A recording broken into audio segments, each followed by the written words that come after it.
రామాయణంలో కథ ఒక పెద్ద మలుపు తీసుకునేది సరిగ్గా ఇక్కడే. అంతులేని బాధలో ఉన్న ఒక రాజు, ప్రాణభయంతో బతుకుతున్న ఇంకో రాజు, వీళ్ళిద్దరూ కలిస్తే ఏమవుతుంది? ఒక అద్భుతమైన స్నేహం పుడుతుంది. ఒక పెద్ద ధర్మసంకటం ఎదురవుతుంది. ఒక మహావీరుడు నిద్రలేస్తాడు. రామాయణంలోని అత్యంత కీలకమైన ఈ కిష్కింధాకాండ వెనుక ఉన్న అసలు కథ ఏంటో ఇప్పుడు వివరంగా చూద్దాం. సీతను కోల్పోయి రాముడు పూర్తిగా కుంగిపోయినప్పుడు లక్ష్మణుడు తన అన్నతో అన్న మాటలివి. కథకు ఇదే సరైన ప్రారంభం. ఎందుకంటే ఇంతటి నిరాశనుంచే ఒక గొప్ప స్నేహం, ఒక కొత్త ఆశ పుట్టబోతోంది. అసలు ఈ మైత్రికి పునాది వేసిందేంటి? ఒక విచిత్రమైన సారూప్యత. ఇద్దరు రాజులు, వేర్వేరు ప్రాంతాలు, కాని ఇద్దరిదీ ఒకే బాధ, ఒకే వ్యధ. వాళ్ల కథేంటో చూద్దాం.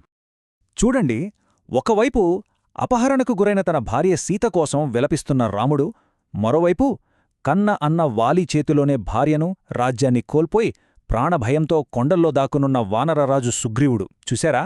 ఇద్దరిదీ ఒకే రకమైన కష్టం. బహుశా ఆ కష్టమే వాళ్ళిద్దరిని కలిపింది. ఋష్యమూక పర్వతం మీద తన 4 మంత్రులతో తలదాచుకుంటున్నాడు సుగ్రీవుడు. అప్పుడే ఆయుధాలు ధరించి వస్తున్న రామలక్ష్మణులను చూశాడు. అంతే, గుండెల్లో రాయిపడింది. తన అన్నయ్య వాలి పంపిన గూఢచార్లే వీళ్ళని భయంతో వణికిపోయాడు. వెంటనే అసలు విషయం కనుక్కోమని తన అత్యంత నమ్మకస్తుడైన మంత్రిని పంపించాడు. ఇప్పుడు కథలోనే అస్సలు సిసలైన టర్నింగ్ పాయింట్. 2 జీవితాలనే కాదు, మొత్తం రామాయణ గమనాన్నే మార్చేసిన ఒక పవిత్రమైన స్నేహబంధం. అది ఎలా ఏర్పడిందో చూద్దాం. సుగ్రీవుడు పంపిన ఆ మంత్రి మరెవరో కాదు, ఆయనే హనుమంతుడు.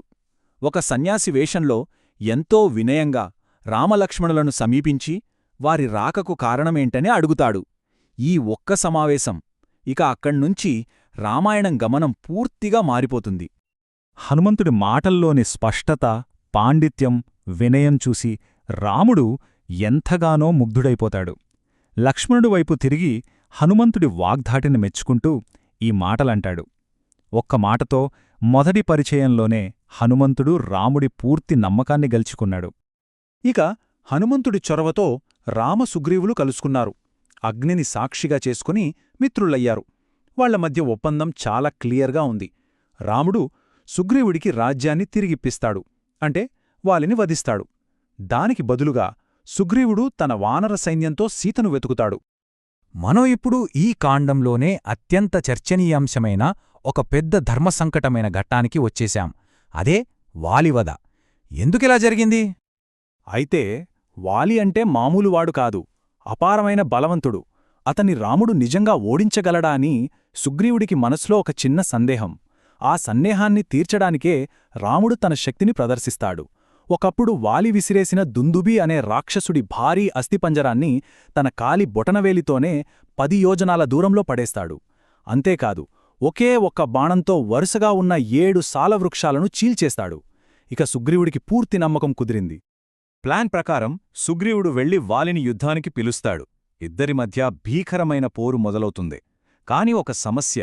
అన్నదమ్ములిద్దరూ అచ్చుగుద్దినట్టు ఒకేలా ఉన్నారు. దీంతో చెట్టుచాటునున్న రాముడు ఎవరికి గురిపెట్టాలో తెలియక అయోమయంలో పడిపోయాడు. వాలిచేతిలో దెబ్బల్తిన్న సుగ్రీవుడు వెనక్కి వచ్చేస్తాడు. అప్పుడు గుర్తుకోసం సుగ్రీవుడు మెడలో గజపుష్పి అనే పూలమాలను వేసి మళ్లీ పంపిస్తారు. ఈసారి మాలను బట్టి సుగ్రీవుడిని గుర్తించి రాముడు చెట్టు చాటునుండే బాణం వేసి వాలిని కూల్చేస్తాడు. ప్రాణాలు విడుస్తున్న వాలి రాముడిని కొన్ని సూటి ప్రశ్నలడిగాడు. నేను నీకేమన్యాయం చేశాను? నాతో నేరుగా యుద్ధం చెయ్యకుండా చాటునుండి కొట్టడం ధర్మమా అని నిలదీశాడు. దానికి రాముడు, తమ్ముడి భార్యను చెరపట్టడం మహా అధర్మం.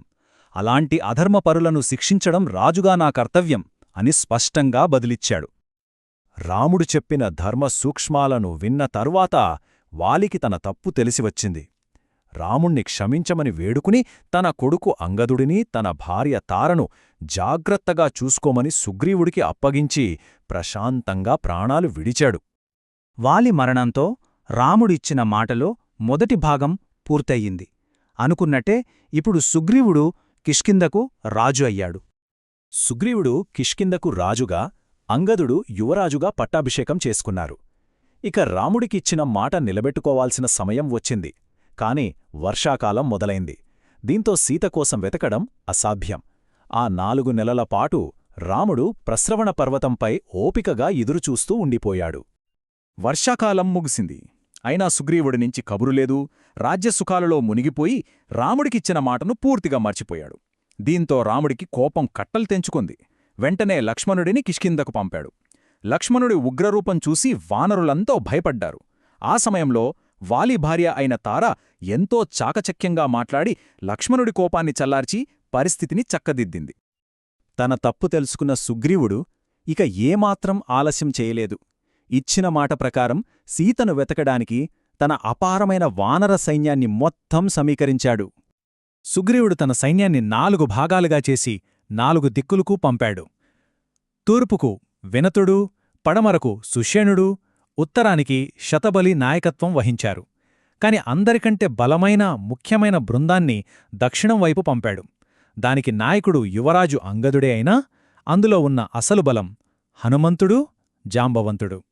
దక్షిణం వైపు వెళ్తున్న బృందంలో హనుమంతుడిపైనే రాముడికి పూర్తి నమ్మకం. అందుకే తన గుర్తుగా తన పేరు చెక్కిన ఉంగరాన్ని తీసి హనుమంతుడికి ఇచ్చాడు.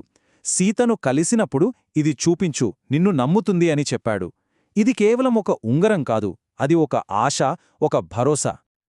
ఈ కథలో మనం చివరి ఘట్టానికి చేరుకున్నాం. నెల రోజుల వెతుకులాట తర్వాత ఆశలన్నీ అడుగంటిన సమయానికి నిరాశ అంచున ఉన్న వానర సైన్యానికి ఒక కొత్త ఆశకిరణం ఎలా కనిపించిందో ఇప్పుడు చూద్దాం. సుగ్రీవుడు పెట్టిన నెల రోజుల గడువు ముగిసిపోయింది.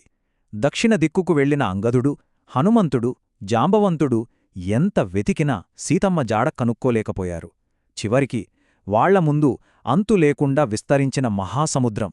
దాన్ని చూసి ఇంక తమ పని అయిపోయిందని, విఫలమయ్యామని తీవ్ర నిరాశకు లోనయ్యారు. వాళ్లంతా నిరాశతో ప్రాణాలు వదిలేయడానికి సిద్ధమవుతున్న సమయంలో అక్కడికి జటాయువు సోదరుడైన సంపాతి అనే గద్దలరాజు వచ్చాడు. వానరుల మాటల్లో జటాయువు పేరు విని విషయం తెలుసుకున్నాడు. అప్పుడు చెప్పాడసలు నిజం. తనకున్న పదునైన కంటిచూపుతో సముద్రమవతల లంకలో రావణుడు సీతను బంధించడం తాను చూశానని చెప్పాడు. ఇది కథను ఒక్కసారిగా మలుపు తిప్పిన క్షణం. సీత లంకలో ఉందని తెలిసింది, సరే, కాని 100 యోజనాల వెడల్పున్న ఈ మహాసముద్రాన్ని ఎవరు దాటగలరు? ఈ ప్రశ్నకి ఎవరి దగ్గరా సమాధానం లేదు. అందరూ తమ వల్ల కాదని చేతులెత్తేశారు. ఆ సమయంలో మౌనంగా ఉన్న హనుమంతుడి దగ్గరకు వెళ్లాడు జాంబవంతుడు.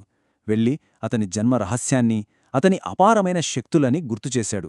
ఒక శాపం వల్ల అతను మరిచిపోయిన తన బలాన్ని తట్టిలేపాడు. జాంబవంతుడి మాటలతో తన అసామాన్య శక్తులన్నీ గుర్తు తెచ్చుకున్న హనుమంతుడు ఒక పెద్ద పర్వతంలా పెరిగి నిలబడ్డాడు. అయితే ఆ 100 యోజనాల మహాసముద్రాన్ని దాటగలడా? ఈ ఒక్క ప్రశ్నతోనే కిష్కింధాకాండం ముగుస్తుంది. ఆ తర్వాత రాబోయే అద్భుతమైన సుందరకాండకు నాంది పలుకుతుంది.